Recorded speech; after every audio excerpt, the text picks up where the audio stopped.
My lovely people, it's your host Smart again. And today we've got Barcelona doing what Barcelona always does, struggling for peace on the pitch, while scouting like they're building a movie cast. The headline, Barcelona identify a new Julian Alvarez as an alternative to the Atletico Madrid star. Let's translate that into normal language.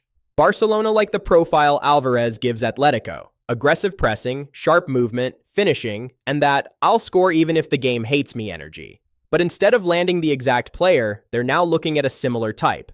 And the name being linked as that alternative, the reports point to Omar Marmoush, a forward whose rise has made clubs start watching him like, okay, this guy is not a joke. The comparison isn't saying he is Alvarez, it's saying he offers a similar tactical function. Now, why would Barcelona want that profile? Because modern top-level football isn't only about a striker who stands in the box. It's about a forward who can do multiple jobs. Press from the front, run channels, combine in tight spaces, attack the box late, create chaos in transitions. Alvarez does that. That's why coaches love him. He's basically a Swiss Army knife with boots. So Barcelona looking for a new Alvarez tells you something about their direction. They want a forward who can fit a high-intensity system and also contribute goals. Not just a finisher, but a system forward. Now let's get tactical. If Barcelona are serious about a forward like Marmoush, it suggests Barcelona want to play quicker in transition, threaten behind defenses more, add a runner who can stretch the pitch. Because Barca can dominate possession, but possession without vertical threat becomes predictable. And predictable Barca is the easiest Barca to defend. Also, there's an economic angle. Barcelona aren't shopping in the same way some clubs are. They have to be strategic. So when they identify an alternative, it usually means either the main target is hard to get, or the price is too wild, or the club needs a deal that fits reality. So this is not only football talk, it's budget talk. Now, what would this mean for Barcelona if they pull it off? It gives them something they often lack in tight matches, a forward who can win you ugly moments.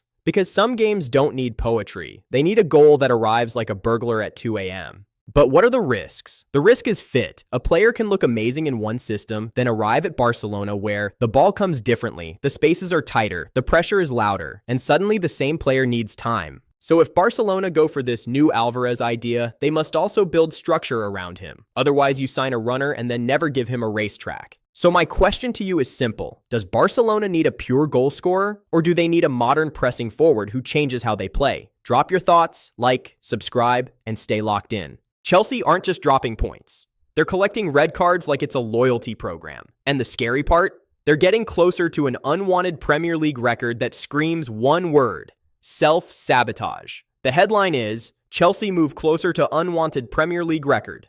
And yes, this one is about discipline. Chelsea have now racked up 6 red cards in the league this season. And that's why the conversation has shifted from bad luck to pattern. So what's the record they're flirting with? The big fear is Chelsea pushing toward the Premier League single-season red card record territory, because historically, the teams that live on red cards usually live on the edge of chaos, and chaos does not win you top 4 races. Now let's break this down properly, because if you only say Chelsea need discipline, that's like telling a leaking roof, please stop leaking. We need to explain why it keeps happening, how it changes games, and what it means for their season. First, how Chelsea got here. Chelsea's discipline problem isn't just one crazy tackle. It's a mix of emotional defending under pressure. When a team feels like every match is must win, defenders start playing like they're trying to win the ball and the argument at the same time. That's when you see late tackles, shirt pulls, and second yellows that come from frustration rather than logic. Then there's game state panic. Chelsea have repeatedly put themselves in positions where they're protecting slim leads, and when you're protecting a lead with anxiety instead of control, you start making desperate decisions, and desperate decisions equal cards. Look at the Burnley match. Lead plus missed chances plus late drama. That's not one bad moment. That's a recurring story arc. Second,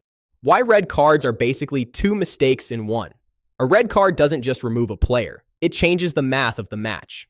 When you go down to 10 men, you usually lose either your press or your attacking threat. Either way, the opponent gets momentum, and once the momentum flips, it becomes survival football. So if Chelsea want to stop the red cards, it's about controlling matches earlier. Third, the other unwanted record hiding inside this story, blown leads. Here's the part Chelsea fans feel in their chest. They've been dropping points from winning positions at home at a painful rate. In fact, after that Burnley draw, Chelsea had dropped 17 points from winning positions at home this season, more than any other Premier League team. That's not just bad luck, that's identity. It means Chelsea can get into good positions, then fail to close the door. Fourth, What this means for Chelsea's season. In a top 4 chase, draws against teams near the bottom are losses in disguise because your rivals will beat those teams. So every time Chelsea turn a win into a draw, they're donating momentum. Also, suspensions stack up. 6 red cards means rotations are forced, partnerships break, and you lose rhythm. And rhythm is everything when the schedule gets heavy. Fifth, the educational fix. If I'm Chelsea's staff, the solution isn't a motivational speech. It's practical. Kill games earlier. Manage emotions like tactics. Don't leave your most emotional defender in repeated 1v1 sprints. Set piece focus late in games because territorio creates corners and corners create pain. And finally, stop giving referees decisions to make. Elite teams defend by being aggressive without being reckless.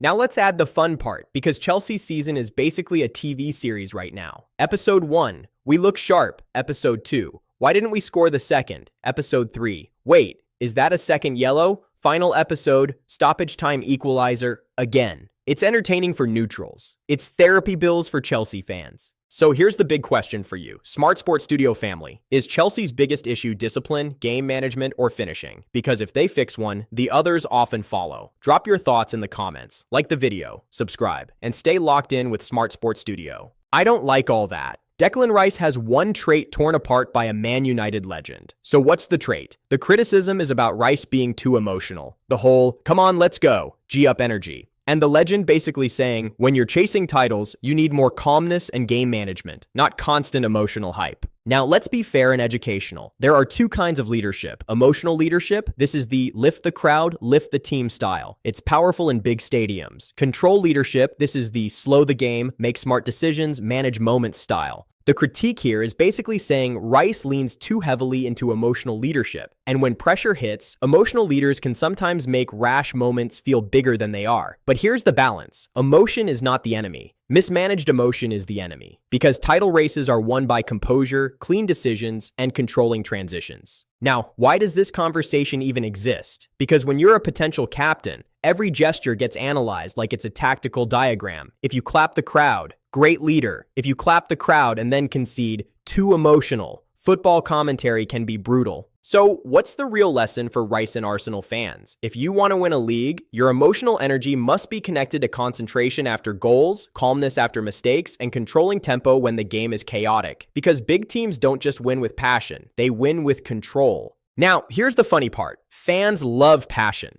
until passion costs points. Then everybody suddenly wants a Zen master in midfield. So here's my question. Do you want your captain to be emotional and loud, or calm and silent? Drop your thoughts. Family. Football heritage meets boardroom heritage. Headline, Cristiano Ronaldo buys stake in a Spanish club. And yes, this is confirmed. Ronaldo has bought a 25% stake in UD Almeria, a Spanish second-tier club, through his investment company. That's not a rumor. That's real business. Now, why does this matter? Because Ronaldo isn't waiting until retirement to think about football life after football. He's already stepping into ownership while he's still playing, which is like doing your future job internship while you're still the CEO. And the club choice is interesting.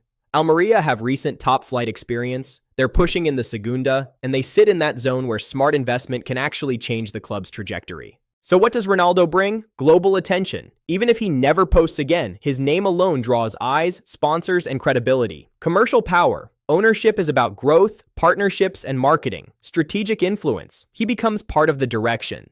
Now, will this immediately make Almeria win everything? No. Football isn't a video game where you add Ronaldo and your club rating becomes 99, but it does give them an advantage. Visibility plus ambition plus stability signals. Also, it shows a wider trend in football. Players are no longer only workers. They're becoming investors, owners, brands, institutions. Now, the funniest part of this story, some fans will look at it and say, Ronaldo is buying clubs now, he's going to sign himself. Relax. The man is not about to sub himself on at 41 in Segunda Division. Although, to be fair, he would probably still shoot from 35 yards. So here's the question. Do you like players buying clubs while still playing, or do you think it creates conflicts? Drop your thoughts. Logically, the punishment for Man City's 115 Premier League charges predicted. These are allegations under league rules, and until a final decision is made, the case is still in process. But the reason people are predicting outcomes is because the conversation has gone beyond if and moved to what would make sense. Now, the predicted punishment talk usually revolves around a few categories, so let's break it down clearly. Points deduction. This is the one that hits immediately because points equal league position, Europe, title races, and relegation fights. Transfer restrictions. This hurts long term because it stops you from refreshing the squad. Fines. They look dramatic in headlines, but fans don't fear fines the same way they fear points deductions. Strip titles. This is the nuclear option in public debate, but it's also the most complex and the hardest to apply cleanly. Now, why do analysts say relegation is unlikely in many predictions? Because relegation as a punishment has massive knock-on effects. Contracts, broadcasters, sponsorships, and competitive balance. It becomes a legal earthquake. So the more logical predictions usually focus on sporting penalties that fit within league frameworks, like points deductions, rather than a total demolition. Now, what would a points deduction actually mean? It would rewrite title races, top 4 races, and relegation battles. Because if you remove a giant from the points table, everyone's math changes. Suddenly, teams that were chasing 4th are chasing 3rd. Teams that were fighting relegation get breathing space, and it creates a chain reaction. And here's the educational part. The Premier League also has to consider consistency because other clubs have been punished under financial rules. So people ask, if smaller clubs can be penalized quickly, why not a bigger club? That's why the timeline and process itself has become part of the controversy. Now here's the funny part. Fans don't actually want justice. Fans want justice that benefits their club. Because the same people shouting, deduct 60 points, are also the ones who would cry if it happened to their team. But the serious truth is this. Whatever decision comes will be measured by fairness, consistency, and transparency.